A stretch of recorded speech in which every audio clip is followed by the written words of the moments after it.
What is the source of thought? How does one go to the very source of thought so that there is a possibility of silencing thinking process itself? What is the nature, source of thought? How does one go to the very source of thought so that there is a possibility of silencing thinking process itself? It's a wrong question.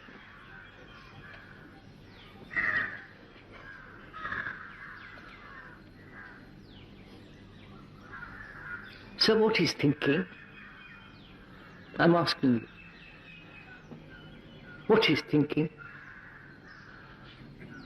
You do that all day long, right? When you go to the office, when you go to the temple, when you talk, when you are destructive, but what is thinking? Oh, sir.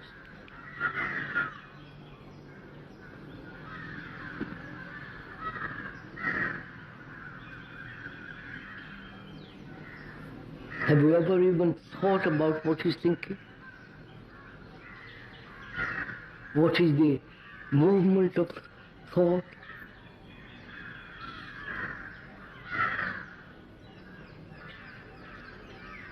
Let's begin slowly. This is the last question. It's 9:15. Huh? Yes. Good Lord. We've been an hour and a quarter here. I'm sorry. Now what is thinking?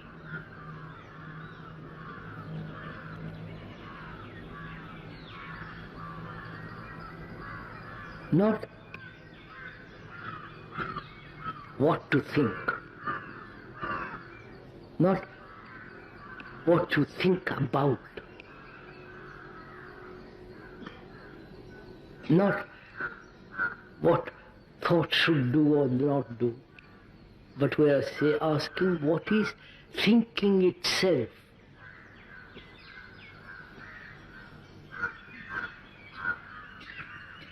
You think if you are a businessman in one way, you think as a lawyer in another way, engineer, a computer expert, right? You think in these ways, but we are asking what is thinking itself?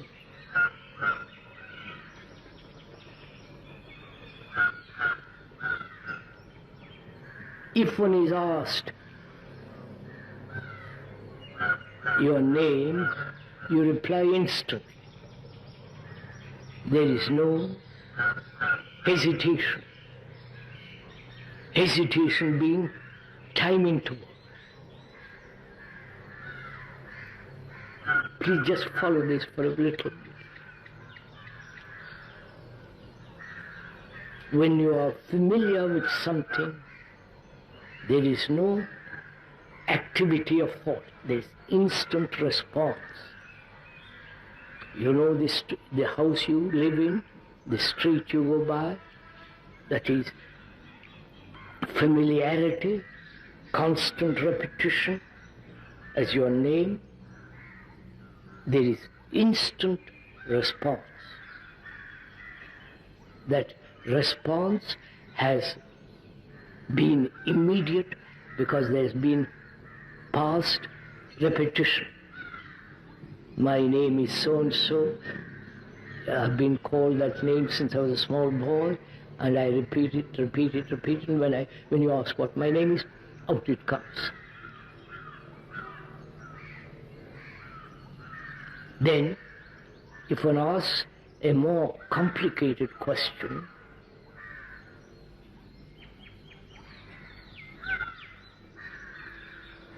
very complicated question, which is what is the distance between here and London?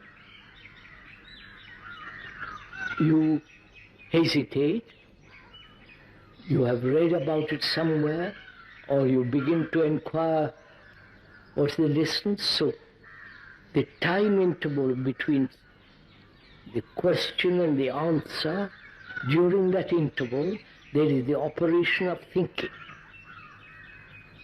Right? That is, asking somebody, reading about it, looking to be whether it's exact and so on. That is, the operation of thinking is going on, searching. Then there is the reply. That is, between the question and the answer, there is a time interval. In that time interval, there is the movement of thought. Right? Now, if one is asked a question which is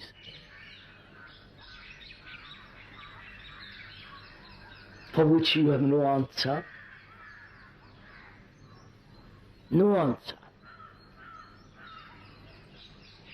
which means you are not looking, you are not waiting for it to be told,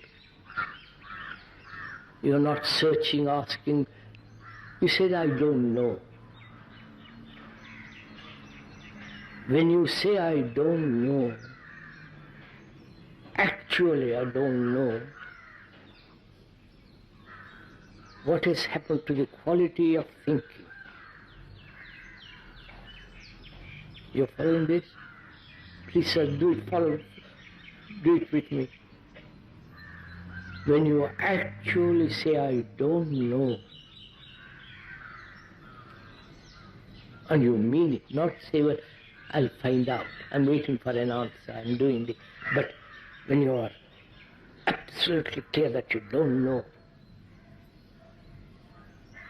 what happens to the movement of thought? Go on, sir, tell me what happens. Oh, for God's sake.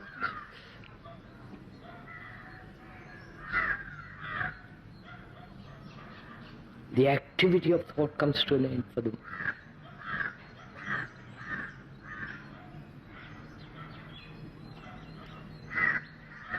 Which means, follow it so slowly, follow it carefully. Which means, the brain is no longer seeking, asking, searching, tentatively feeling out. It is absolutely quiet because it doesn't know. Right? Do you see this? So is your mind, is your brain ever in a state of not knowing about anything?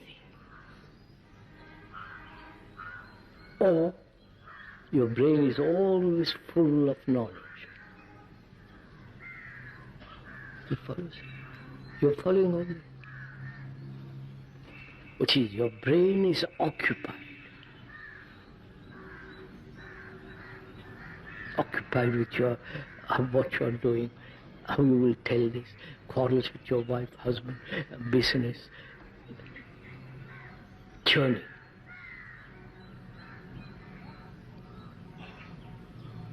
That churning process, the chattering, whether it's business chattering, whether it's social gossip, whether you're physicist gossip, you follow? The whole of that is the act, the movement of thought. Acquiring more and more knowledge and responding from that knowledge, thought, action. And so our brain is full of occupation, which is so, you can see it. It's only when you say, I really don't know,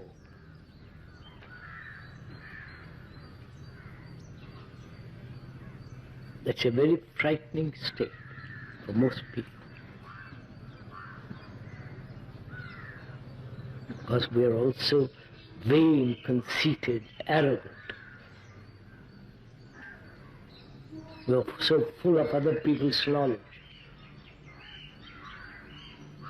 They're second-hand people. It's only the mind that brain that says, I don't know. You understand the beauty of itself?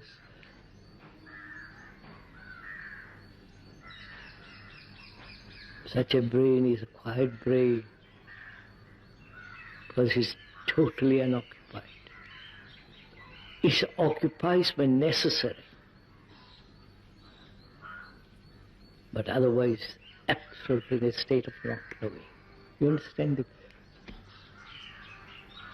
Now, thought is, the source of thought is memory. Memory is knowledge. Knowledge is experience. That's a fact. And so the source of thought is experience. Whether your experience or thousands of years of experience, which is stored up in the brain as knowledge. Therefore, thought is a material process. Matter.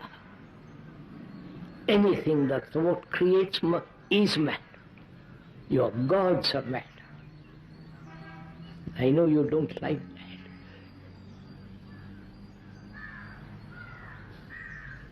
There is nothing sacred in thought as created. It's the mind that is beyond thought, beyond time, that it knows what it is to be sacred. That's it. Thought has created this disorder, hasn't it? My house, my property, my wife, my country, my God, my belief, my sorrow, my pleasure. Thought. Thought has also created the center which holds all these activities, right? The me.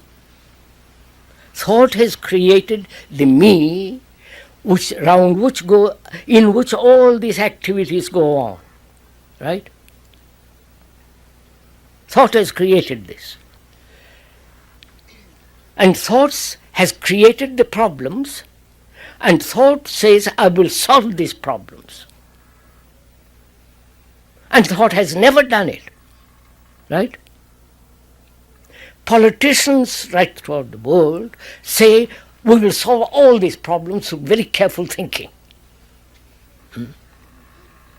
Politics, TUC, for the whole game. And they won't solve it because the problems are getting worse and worse and worse.